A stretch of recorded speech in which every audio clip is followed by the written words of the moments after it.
Most of us like to think we know ourselves. We know what we want, what we avoid, and what we stand for. But according to Swiss psychoanalyst Carl Gustav Jung, there is a hidden part of us that shapes our emotions, our choices, and even our destiny. A part we rarely look at directly. Jung called this the shadow. And in today's video, we're exploring what the shadow really is, how it silently controls your life, and most importantly, how you can integrate it to become truly whole. Carl Jung believed that your personality is made up of two parts. The conscious part you consciously identify with, your values, your strengths, the traits you like, and the part that you push away, deny, or hide. This is the shadow. The shadow is made of everything you disown. It includes impulses like anger, jealousy, greed, hatred, violent or self-victimizing tendencies, but also positive traits, your power, your creativity, your confidence, self-love. Aspects you suppressed because they were discouraged by family, society, or trauma. Jung said, "Everyone carries a shadow, and the less it is embodied in the individual's conscious life, the blacker and denser it is." In other words, the more you avoid your shadow, the more power it gains over you, without you even noticing. Jung warned that the shadow doesn't disappear just because you've ignored it. Instead, it shows up in subtle and sometimes destructive ways. Here are a few signs the shadow is running the show. 1. Strong emotional reactions. When someone annoys you for no reason, it may be your shadow projecting onto them. 2. Self-sabotage. That voice that tells you you're not good enough, the one that ruins opportunities, often comes from unintegrated shadow material. 3. Repeating patterns. Attracting the same toxic partner, sabotaging the same goals, falling into similar conflicts. These patterns often come from unconscious beliefs stored in the shadow. 4. Feeling disconnected or hollow. Without shadow integration, you're only living half a life. So why should we integrate the shadow?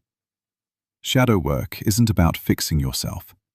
It's about becoming whole. It's about integration of all parts of yourself, to know yourself better, deeper, to self-actualize to your highest potential. Jung believed that true psychological growth, what he called individuation, only happens when you bring the unconscious into the light. One does not become enlightened by imagining figures of light, but by making the darkness conscious. Carl Jung. When you integrate the shadow, you reclaim lost parts of yourself. You develop emotional resilience.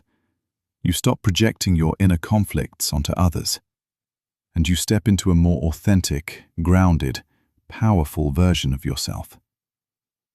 So how does one integrate the shadow? And how do you do so in a safe, practical, effective way? The first part of this journey is developing one's own self-awareness.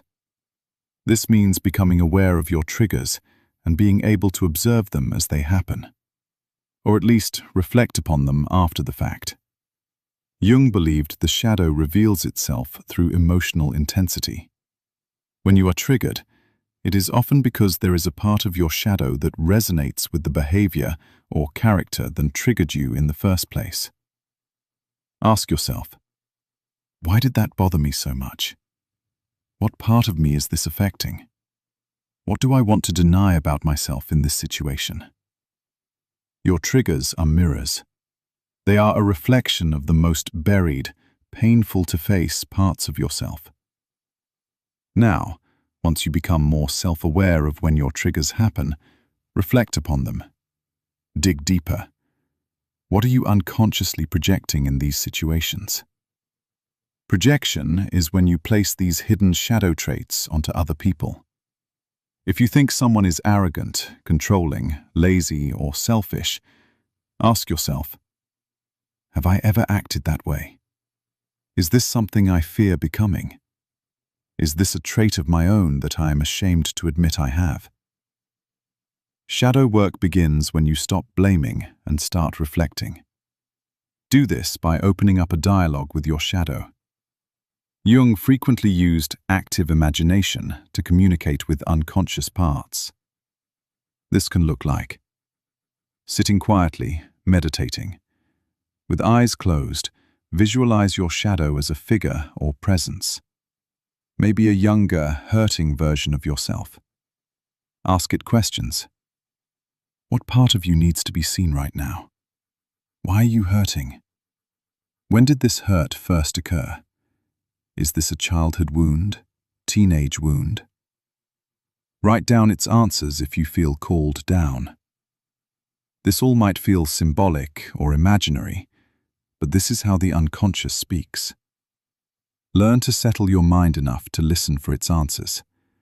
Really get quiet and ask yourself, what parts of me need to be seen?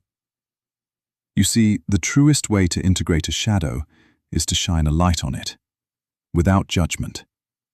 What the shadow craves more than anything is illumination, to be brought to the surface and into the light through mere acknowledgement. Tell me, dear viewers, what is something that you think might be hiding in your shadow right now? Don't think too hard.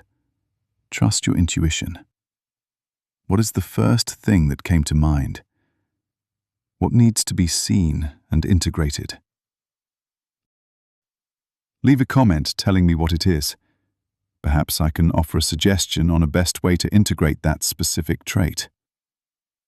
So, now that you've become aware of the shadow and opened up a dialogue with it, it's time to embrace the parts of yourself that you have repressed for so long.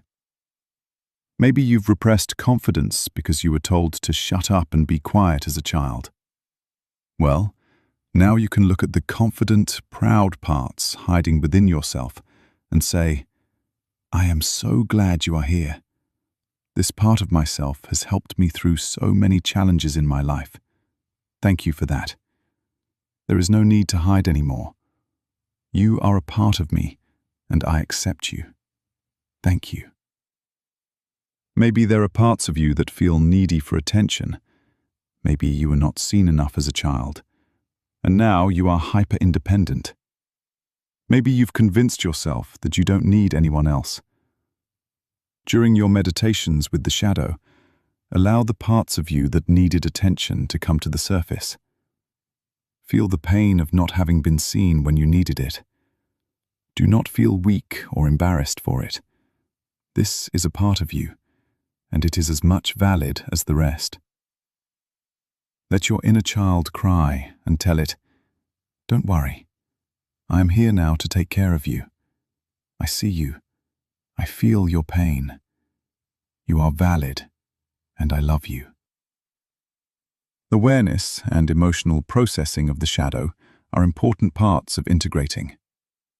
And now, to fully make sure the shadow integrates, you must be deliberately acting in alignment with the traits you're reclaiming. This can look different for everyone. For example, if you've repressed confidence for fear of being too loud or seeming too cocky, you can begin to act more confident. Take pride in your achievements. Fix your posture. Do not be afraid to meet people's gazes. Love yourself for who you are, and don't be afraid to express yourself authentically.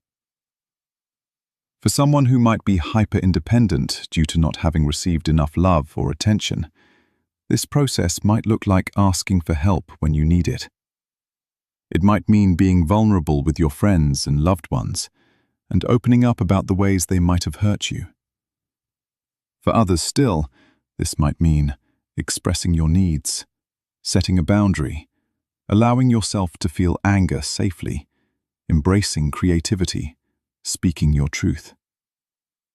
Each action you take tells the unconscious, it's safe to exist now. This is how the shadow transforms. This is how one steps into their most powerful, most authentic energy.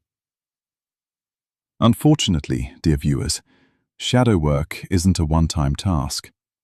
It's a lifelong conversation with the parts of you that have been waiting to be seen.